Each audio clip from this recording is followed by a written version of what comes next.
प्रिय परीक्षार्थियों, इस वीडियो में हम यूपी बोर्ड परीक्षा गणित विषय मॉडल पेपर 2025 अभ्यास हेतु खंड ब का प्रश्न नंबर 1 के सभी उप प्रश्न का ख ग घ अंग च का हल करेंगे। पिछले वीडियो में हमने बहुविकल्पीय प्रश्नों को 10-10 प्रश्न करके 2 वीडियो में बनाए थे और इस वीडियो में वर्णनात्मक प्रश्न खंड ब का पहला प्रश्न का सभी उप प्रश्न हल करेंगे। इसे ध्यान से सरलता से आप समझेंगे।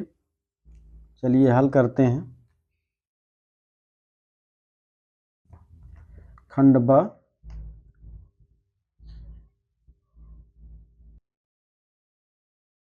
प्रश्न नंबर 1 का क निम्नलिखित बारंबारता बंटन सारणी से आंकड़ों का समांतर माध्य 21.5 हो तो के का मान ज्ञात कीजिए। ये बारंबारता जो है सारणी है, इसमें पदों का मान इस तरह है। बारंबारता ऐसा है, इसको हल करने के लिए कॉलम बनाएंगे।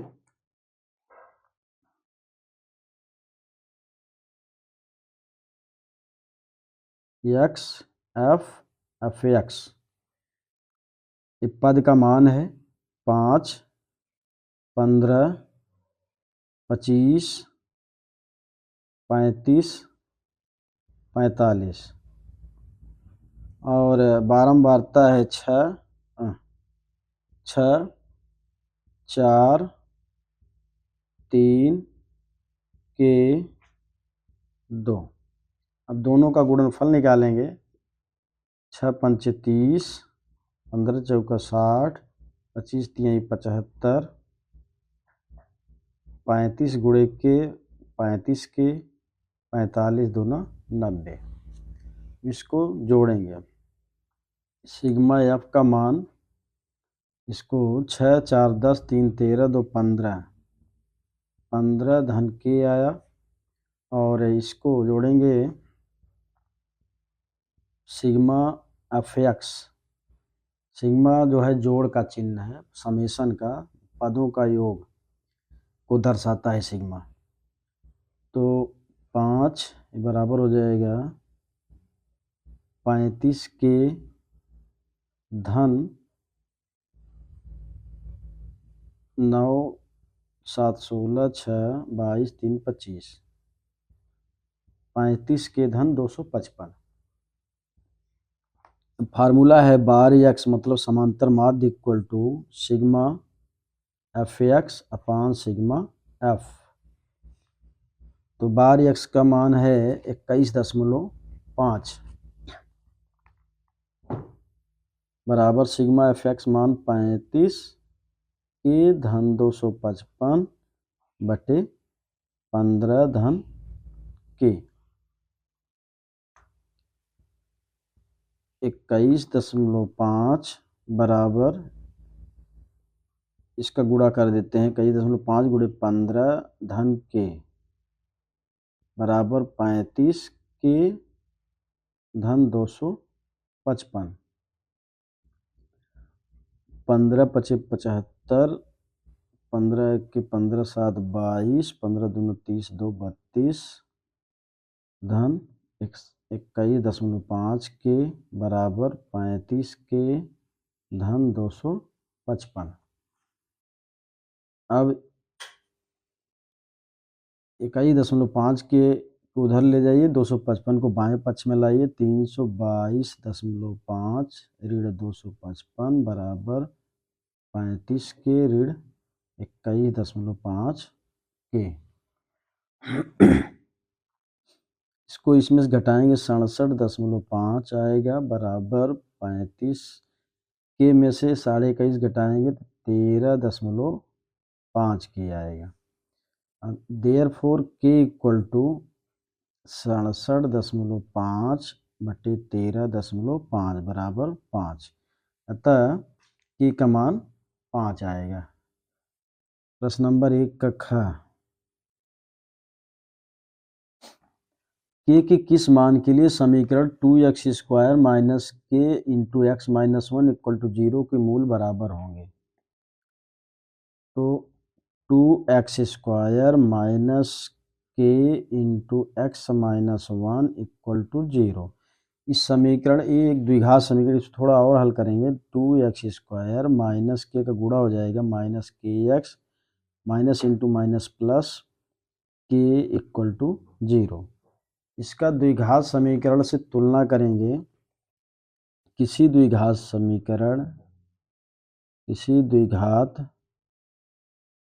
समीकरण ax² plus bx plus c equal to 0 के मूल बराबर होते हैं यदि b² minus 4ac equal to 0। b² minus 4ac विभक्तिकर है, डिस्क्रिमिनेंट। तो इसकी तुलना करेंगे तो देख रहे हैं a की जगह 2 है, b की जगह माइनस के है, c की जगह के है। तो b की जगह रखेंगे माइनस के का वर्ग माइनस 4 इंटू a का मान 2 है, c का मान k है, बराबर 0। k² माइनस के का वर्ग k² माइनस 4 दूना 8 के बराबर 0। के कॉमन हो जाएगा, के माइनस 8 बराबर 0। अब ये क्या इम्प्लाइज कर रहा है, या तो के का मान 0 होगा, या अगर के माइनस 8 बराबर 0 तो के बराबर 8 होगा। के का मान जो है 0 या 8 आएगा, मतलब के 0 और 8 मान के लिए इस समीकरण के मूल बराबर होंगे। प्रश्न नंबर 1 का ग। प्रश्न नंबर 1 का ग है, एक वृत्त के चतुर्थांश का क्षेत्रफल ज्ञात कीजिए जिसकी परिधि 44 सेमी है।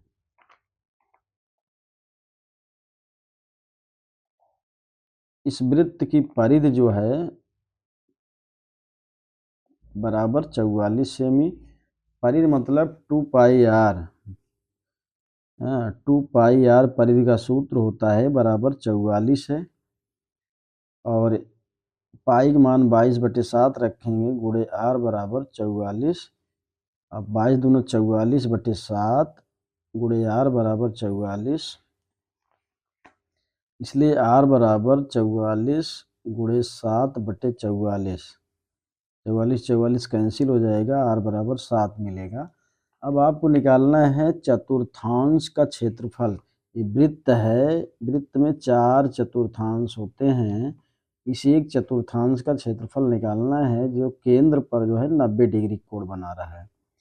वृत्त के चतुर्थांश वृत्त केंद्र पर 90 डिग्री कोण बनाते हैं।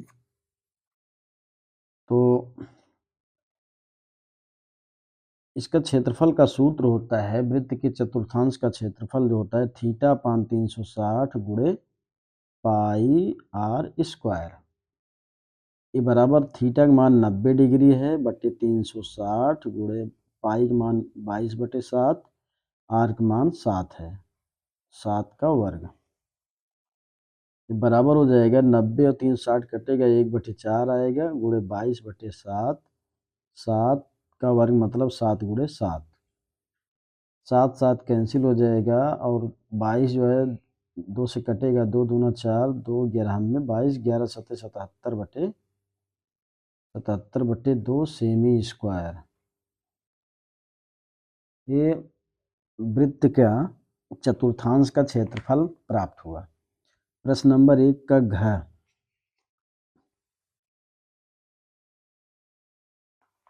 घ में हमको सिद्ध करना है। सिद्ध कीजिए 5√3 एक अपरिमेय संख्या है। तो ऐसी संख्याओं को अपरिमेय सिद्ध करने के लिए पहले हम इसको परिमेय मान लेते हैं। माना 5√3 एक परिमेय संख्या है। परिमेय संख्या है। जब परिमेय है तो परिमेय संख्याओं को आप जानते हैं a/b या p/q के रूप में लिखा जाता है, जहाँ a b जो है पूर्णांक होते हैं और b ≠ 0। इसको हम लिख सकते हैं 5 धन रूट 3 बराबर ए बटे बी। लिखेंगे जहाँ ए बी पूर्णांक हैं और बी जो है वो 0 बराबर नहीं हो सकता है। अब लिखेंगे, इसको व्यवस्थित करेंगे, रूट 3 को इधर रहने देंगे और 5 को उधर ले जाएंगे दाएं तरफ, ए अपान बी माइनस 5 हो जाएगा। अब इसमें लिखेंगे चूँकि ए बी और 5 ये पूर्णांक हैं, तो पूर्णांक हैं तो इनका घटाना भी जो है पूर्णांक होगा, वो परिमेय संख्या होगा। इसलिए ए बटे बी ऋण 5 एक परिमेय संख्या होगी। और जब ये राइट हैंड साइड परिमेय संख्या होगा ए बटे बी ऋण 5, तो लेफ्ट साइड भी परिमेय संख्या होना चाहिए। दिस इम्प्लाइज रूट 3 भी एक परिमेय संख्या होगी, परंतु रूट 3 एक अपरिमेय संख्या है, अपरिमेय संख्या है। अतः मेरा मानना गलत है कि 5 प्लस रूट 3 एक परिमेय संख्या है। अतः सिद्ध होता है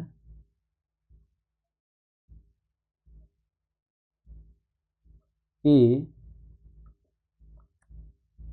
5 प्लस रूट 3 एक अपरिमेय संख्या है। इस तरह से आप परीक्षा में हल करेंगे। प्रश्न नंबर 1 का अंगा, ऐसी दो संख्याएं ज्ञात कीजिए जिनका योग 27 हो, गुणनफल 182 है।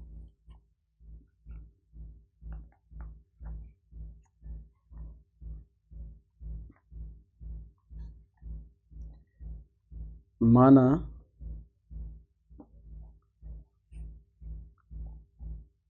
वे दोनों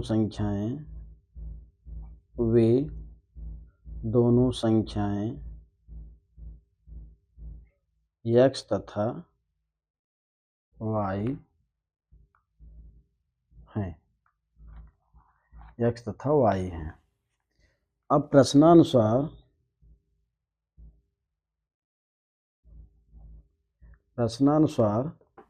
x plus y equal to 27 and x into y equal to 182।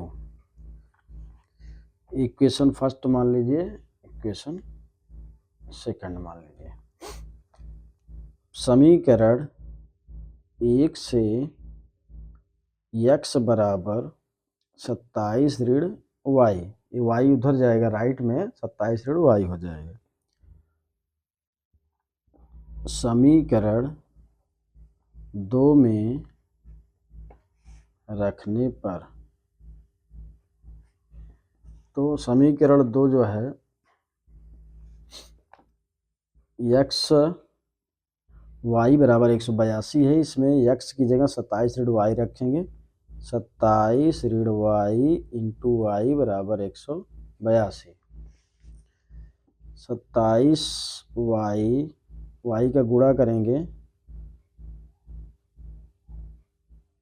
27 y ऋण y स्क्वायर बराबर 182। अब इसको व्यवस्थित करेंगे, minus y square plus 27y minus 182 equal to 0 हो जाएगा। माइनस का गुणा कर देंगे, y square minus 27y plus 182 equal to 0। द्विघात समीकरण प्राप्त हुआ, इसको हल करेंगे। Y square minus 14y minus 13y plus 182 equal to 0। y common हो जाएगा, y minus 14 minus 13 common, y minus 14 equal to 0। y minus 14 common हो जाएगा, y माइनस 13 इक्वल टू 0। अब इन दोनों पदों का गुणनफल 0 है, इसलिए या तो यह 0 होगा या तो यह 0 होगा। अगर y माइनस 14 इक्वल टू 0 तो y बराबर 14 मिलेगा। अगर y माइनस 13 इक्वल टू 0 तो y बराबर 13 मिलेगा। This implies that y equal to 14 and 13। तो ये दोनों संख्याएं मिली 14 और 13, जिनका योगफल जो है 27 होगा और गुणनफल 182 होगा।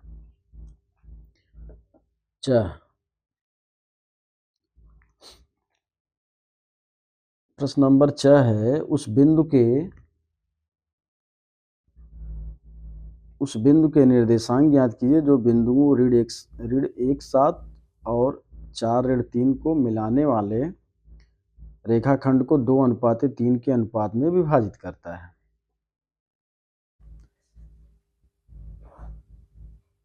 ए बी का निर्देशांक है ऋण 1 7 और बी का निर्देशांक है 4-3।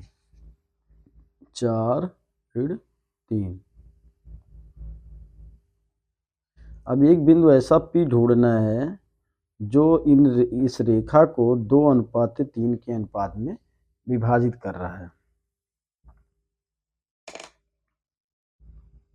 तो इसका निर्देशांक हम XY मान लेते हैं, और अगर दो बिंदुओं X1 Y1 X2 Y2 को मिलाने वाली रेखा को कोई बिंदु P M1 अनुपाते M2 के अनुपात में विभाजित करता है, तो उस बिंदु का निर्देशांक XY इक्वल टू होता है M1 X2 plus M2 X1 अपान M1 plus M2 M1 Y2 plus M2 Y1 अपान M1 प्लस M2। ये निर्देशांक होता है।